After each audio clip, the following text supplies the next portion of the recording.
future coders. Welcome back to another video from CodeRobo, where learning to code is fun. In this video, we'll continue our drawing course. Let's go to the Blockly course and wait for it to load. Once it's ready, scroll to the bottom and look for Explore with Draw. In the previous video, we learned how to guide the robot to draw a square using blocks. Now, in this project, we'll complete another mission. Let's open the menu section and choose Mission 2, Square using Repeat Loop. Previously, we used multiple identical blocks to draw the shape. This time, we'll use the repeat block to simplify the process. Let's get started. First, we'll use Place Pen, which allows the robot to trace the gray line by filling it with black color.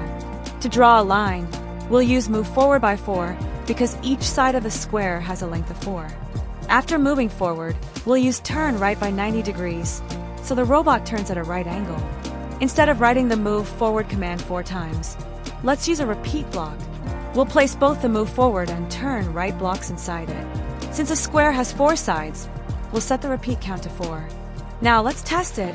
Click the green play button and wait for the robot to complete the drawing. You'll notice that as the robot moves, the active block gets highlighted in light color. And voila! We've successfully drawn a square using a loop this time. Like, share, and subscribe for more exciting lessons.